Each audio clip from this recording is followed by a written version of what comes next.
Olá, irmãos, a paz do Senhor para todo o povo de Deus nessa tarde. Amados, voltando aqui para gravar mais um vídeo, que foi uma correção que eu fiz de um vídeo que eu gravei a respeito da visão panorâmica de Apocalipse, do livro de Apocalipse, mas revisando aqui, houve um pequeno erro de interpretação. Se tratando de João, o escritor de Apocalipse, eu cometi um pequeno erro de interpretação, por isso eu estou voltando aqui para refazer esse vídeo, tá bom? Vou apagar aquele e vou refazer novamente um vídeo agora, corrigindo um pequeno erro, mas que não deixa de ser grave. Até mesmo porque a Bíblia diz que esse livro ele traz bênção, é bem-aventurado, é feliz quem lê e ensina Apocalipse, né? Mas diz também que tem um certo perigo você ensinar errado, acrescentando ou diminuindo alguma coisa.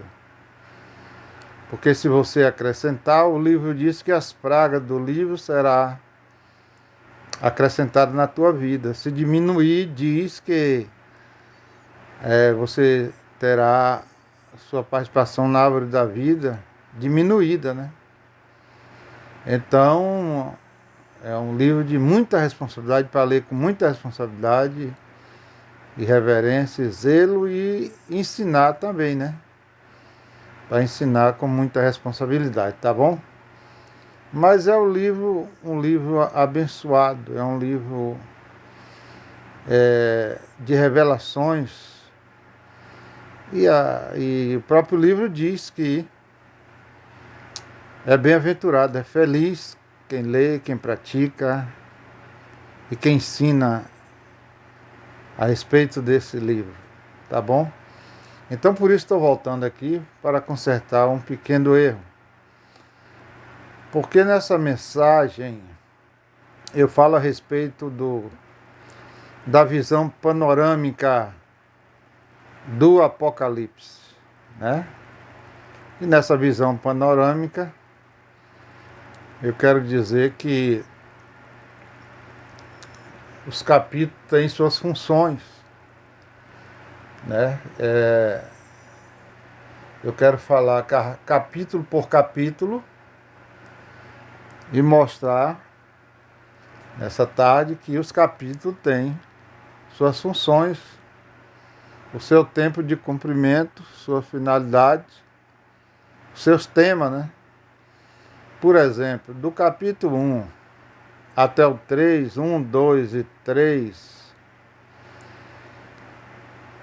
o Apocalipse se refere, faz menção às cartas às igrejas da Ásia, 7 igrejas da Ásia. Ásia Menor, que diz que hoje não existe mais, é Turquia.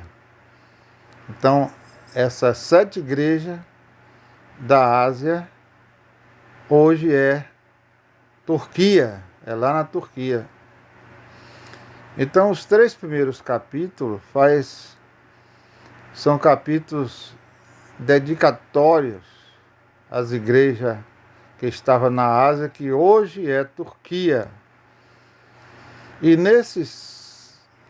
nessa dedicatória, Deus, ele observa as igrejas, ele repreende, ele elogia, né? Ele censura as igrejas. E essas 7 igrejas, por que 7? Porque 7 é o número da plenitude, né? O número da perfeição. O número 7 é considerado o número de Deus, quando o número 6 é considerado o número do homem, o 7. é considerado o número de Deus. Agora, Deus quis se referir só às 7 igrejas da Ásia, que hoje é a Turquia? Não. Fazendo um levantamento a respeito da Ásia Menor naquele tempo, existia muito mais igreja do que 7. Agora, é que o 7 vem representando todas as igrejas daquela época e da agora também, né? Porque o 7 é, como já disse, é número de perfeição, plenitude, completitude. E então aquelas 7 igrejas que Cristo manda João escrever para elas, ela representa todas as demais igrejas dali da Ásia Menor daquela época, e ela representa todas as igrejas de toda a época, inclusive da época de hoje, né? Então os 3 primeiros capítulos se referem às igrejas. No capítulo 4, o capítulo 4 diz que João teve uma visão que ele viu uma porta aberta no céu e uma voz dizendo: sobe para cá. E João, naquela hora, ele foi arrebatado. Capítulo 4. O que nós interpretamos, quer dizer, eu, com a minha linha teológica e escatológica, que significa o arrebatamento da igreja. É aquele arrebatamento de João. Eu entendo como simbolizando o arrebatamento da igreja. E no capítulo 5, abre-se parênteses, né? Capítulos 4 e 5, abre parêntese, porque, ou melhor, deixa eu dizer melhor. No 4, sim, João tem a visão, que simboliza o arrebatamento da igreja. No 5, João vê aquelas coisas lá no céu, né? Ele vê o livro com os selos, os 7 selos, né? E então João diz que chorou muito porque ninguém foi digno de abrir o livro, e apresentou ali, o anjo apresentou ali o leão da tribo de Judá, que é Jesus Cristo, o qual era o único digno de abrir o livro, tá? Então, do capítulo 1, 2 e 3 são cartas dedicatórias às igrejas da Ásia Menor, que hoje está lá na Turquia. Capítulo 4, João tem uma visão do céu aberto, uma voz dizendo: sobe para cá, e ele é arrebatado. O que entendemos, nós dessa linha teológica de pré-tribulacionista, né? Pré-tribulação, entendemos que ali simboliza a igreja sendo arrebatada. E no capítulo 5, João vê aquelas coisas lá e tem uma visão, né, dos 24 tronos e 24 anciãos assentados sobre ele. E a gente entende como esses 24 anciãos são 12 do Velho, que representam os patriarcas do Velho Testamento, e 12 que representa a igreja na pessoa dos 12 apóstolos, tá? Então a gente entende como o Velho Testamento e Novo Testamento, que é o testamento dado por Cristo para a igreja seguir. Aí, a partir do capítulo 6, começa a falar do anticristo. capítulo 6, né, diz que Jesus recebeu da mão do Pai o livro, e quando ele quebrou o primeiro selo, saiu um cavalo branco e um cavaleiro assentado sobre ele. E aqui entendemos que esse cavalo branco não é o de Cristo. O de Cristo está lá no capítulo 19, a partir do versículo 11. Esse cavalo branco é o cavalo do anticristo, que ele vem de branco porque ele vem com aparência de paz para enganar. Ou ele vem imitando, né? Ele vem imitando Cristo, parecendo com Cristo, porém não é Cristo. Ele tem toda a aparência, só não tem as qualidades. Entendemos nesse capítulo 6 que esse cavaleiro branco é o anticristo também porque ele traz um arco sem flecha, como engano também de que veio representando a paz. Mas a gente olhando na sequência dos selos desatados, quebrados, quer dizer, mais 3 selos, mais o do anticristo, 4 selos. Então, quando Jesus quebra o segundo selo, aparece um cavalo vermelho que representa guerra. Quando quebra o terceiro selo, aparece o cavalo preto, que representa a fome, a carestia e a escassez de alimento. Depois, quando quebra o quarto selo, aparece o cavalo amarelo, que o Apocalipse diz que ele representa as doenças e a morte, né? O cavalo da morte e das enfermidades. Então, por causa das suas companhias, ou seja, por causa das companhias desse cavalo branco de Apocalipse 6, é que nós entendemos que ele é o anticristo, né? O anticristo que vem antes, né?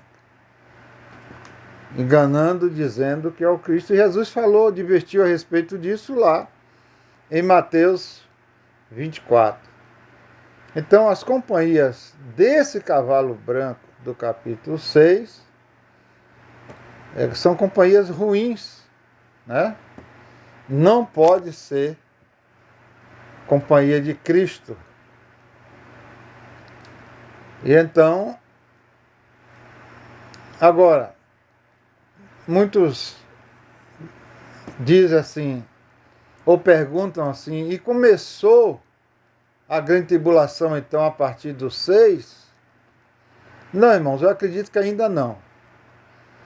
Eu acredito que não começou nem a tribulação ainda. Porque primeiro vem a tribulação, depois vem a grande tribulação, ou seja, a tribulação mais intensificada, né? Mais pesada, um castigo maior.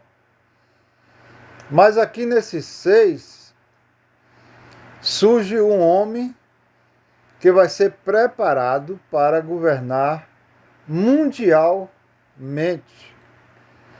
né? E esse homem, ele vai em busca de apoio, quer dizer, já está liberado da parte de Deus, já está autorizado que esse cavaleiro começa a operar na terra. Mas ele vai começar a operar com aparência de paz, fazendo acordo de paz, buscando apoio das nações, e vai ter. O mesmo livro diz que vai ter, né, nações lhe apoiando nesse acordo de paz, porque isso é como uma pessoa que está negociando está negociando uma pré-candidatura. A partir do versículo 6, é essa pré-candidatura desse governo mundial chamado Anticristo. E que ele vai conquistar 10 nações, ele vai ter apoio de 10 nações. Nós, pré-tribulacionistas, cremos que a ONU estará envolvida nisso aí, pelos os estudos da geopolítica que fazemos. Nós cremos que a ONU vai estar envolvida, sendo aí o escritório, né, do Anticristo, vai estar preparando aí a ONU, ou Organização das Nações Unidas, é quem vai preparar tudo isso aí para esse homem. E então ele vai receber o apoio de 10 nações, né? Interessante também saber que lá no capítulo 6, ele vem com a determinada frase, vencendo e para vencer, né? Vencendo e para vencer. O que quer dizer isso? Quer dizer que ele já vem como um vencedor político, porque ele vai receber o apoio das nações, vai ter 10 reinos aí para lhe apoiar, 10 nações, e para vencer, porque ele vai sair em guerra com as nações que não lhe apoiaram, com todo mundo que não lhe apoiaram, né? E então por isso que ele vem vencendo e para vencer, como está escrito lá no capítulo 6, logo quando é quebrado o primeiro selo do livro. E então o que acontece? Aí começa a grande tribulação. A partir do versículo, ou não é a grande, a tribulação. A partir do versículo 10, ele já está eleito, ele já está empossado como governo mundial. Aí vem a tribulação, que é aquela parte ainda mais aliviada. Aquela parte em que é tocada 7 trombetas. E cada trombeta que é tocada, surge uma praga na terra, né? Como diz que o anjo tocou a primeira trombeta, e a terça parte da terra foi queimada. Então a terceira parte, né? Louvado seja o santo nome do Senhor. A terceira parte da terra foi queimada. Depois, quando toca outra trombeta, a terça parte das águas do mar se tornou em sangue. Depois as águas potáveis também, a água de beber, se tornou em sangue, mas só a terça parte. Depois, quando começa a tocar, ou começa a derramar as taças, você vê que aí a tribulação, ela já começa a ser intensa, muito mais intensa. Porque cá da tribulação foi 30% da terra queimada, 30% do mar se tornou em sangue, 30% dos peixes morreram, as embarcações naufragaram 30%, a terra foi queimada e assim por diante. Mas quando é derramado as taças da ira, agora já não é mais 7 trombetas, mas 7 taças derramadas, aí começa, né, as pragas mais intensas, porque as taças agora vêm trazendo 100% de destruição da terra, do mar, dos peixes, das embarcações.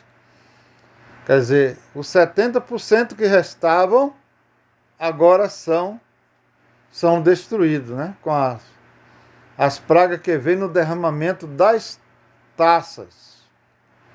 Né? E aí é que é a grande tribulação. Tem a tribulação que é por meio da ira de Deus derramada no toque das trombetas, das 7 trombetas, e a grande tribulação, que é a ira de Deus mais intensificada ainda, que surge por través do derramamento das taças. Tá bom?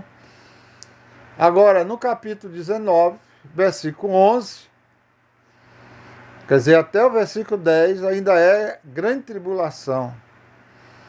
Mas quando chega a partir do versículo 11, surge Jesus Cristo, sim, agora montado no seu cavalo branco, com as suas vestes salpicadas de sangue, o que significa que ele é o Cordeiro de Deus, que foi morto para tirar o pecado da humanidade.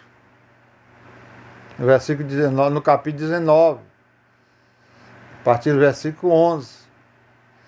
Agora aí é o verdadeiro Cristo, é o verdadeiro cavaleiro branco, é o verdadeiro príncipe da paz.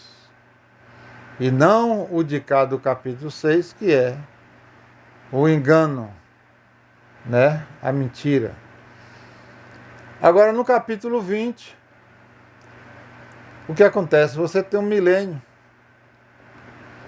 A Bíblia fala do 1000 anos de Cristo aqui na terra, com a sua igreja, porque no capítulo 19, ele desce do céu com seu exército, e esse exército, segundo outros estudos que temos feito, ele é composto da igreja e dos anjos, né? E ele vem, e ele vai reinar aqui na terra por 1000 anos, com o seu exército, com a igreja. Nesse tempo, Satanás será preso por 1000 anos, enquanto Cristo reina por 1000 anos, governa a terra toda, e a terra toda vai conhecer um governo de paz, um governo de justiça. Tá bom? Glória a Deus. Depois, a Bíblia diz que Satanás é solto por um pouco de tempo. Ele sai juntando as nações para fazer guerra lá no Arraial dos Santos, aonde Cristo está com a sua igreja. Eu creio que é lá no monte de Sião, em Jerusalém. Ele vai guerrear lá contra Cristo e os santos, né? E diz que ele consegue juntar um número grande como a areia da praia. Um número grande que vai se juntar a ele para fazer guerra ali. Quer dizer, ele vai ficar iludido que vai ganhar essa batalha lá contra Cristo e contra a sua igreja por causa do número grande que ele vai conseguir enganar para ir para essa guerra contra Cristo, quando Cristo destrói ele e mata todos os que estão acompanhando ele nessa busca de guerrear contra Cristo e a igreja. Aí ele vai ser lançado no lago de fogo, onde ele vai ficar para sempre, né? Glória a Deus. Cristo vai terminar o seu milênio com o seu povo. Depois Cristo vai ressuscitar esse povo, todo da terra que morreram sem Cristo, os incrédulos, vão ressuscitar e vão comparecer perante o trono branco de Jesus Cristo para ser julgado e lançado lá juntamente com Satanás. Depois no capítulo 21, né? Diz que haverá novo céu e nova terra. E capítulo 22, a nova Jerusalém que desceu do céu para a terra. Aí a terra será queimada, destruída, e a nova Jerusalém, quer dizer, o céu desce para a terra. Então, o lugar onde Cristo vai estar com a sua igreja, com o seu povo, não é lá nos ares, nas nuvens. Na nuvem ele passará lá no céu de Deus, terceiro céu, ele passará 7 anos com a igreja. Durante a grande tribulação toda, Cristo vai estar com a igreja no céu. Depois ele desce. Depois da grande tribulação, ele desce, né? Cria o milênio, começa o milênio. Depois ele lança Satanás no lago de fogo para sempre. Forma o trono branco, ressuscita os ímpios, lança também juntamente com Satanás. E então haverá novo céu e nova terra. E a Jerusalém de Deus, lá do céu, ela desce para a terra, aonde Cristo vai estar para sempre com a sua igreja. Tá bom? Então que Deus abençoe ricamente e que essa visão panorâmica do livro de Apocalipse possa fazer com que você, né, tenha abra-se uma visão, né? Lhe dê uma visão do que é Apocalipse. Então, capítulo 2, 1, 2, 3, carta às igrejas da Ásia, que hoje é Turquia. No capítulo 4 e 5, a igreja estará no céu, representado na pessoa de João, que simbolizou o arrebatamento de João. Depois, capítulo 6, 7, 8 e 9, a preparação do governo para o governo do anticristo. Né? Vamos dizer assim, a pré-campanha e a campanha do governo do anticristo. E então, a partir do 10, a tribulação, as trombetas tocadas e as pragas sendo derramadas sobre a terra, sobre esse povo que está, né, se adequando ao anticristo. Depois, a partir do capítulo 15, a grande tribulação agora. Teve tribulação, agora é grande tribulação. Ou a tribulação mais intensificada no derramamento das 7 taças. E, em vez de ser 30% das consequências, agora é 100%, tá bom? Capítulo 20, Jesus reina no milênio com a sua igreja por 1000 anos. Capítulo 21 e 22, o novo céu e a nova terra e a nova Jerusalém que desceu do céu para a terra. Amados irmãos, que Deus abençoe ricamente e compartilhe compartilhe esse áudio aí para que o YouTube dê crédito ao nosso trabalho, né? Não dinheiro, que eu não vou chegar a um ponto desse e ganhar dinheiro do YouTube, mas pelo menos ele espalhe o nosso vídeo para que muita gente possa começar a ter uma visão panorâmica do livro de Apocalipse, tá bom? Deus abençoe ricamente, ore por nós, porque o meu objetivo, irmão, é que esse áudio venha ajudar, que venha ajudar, esse vídeo melhor, venha ajudar muita gente a ter essa visão, tá? Deus abençoe ricamente, em nome do Senhor Jesus. Glória a Deus.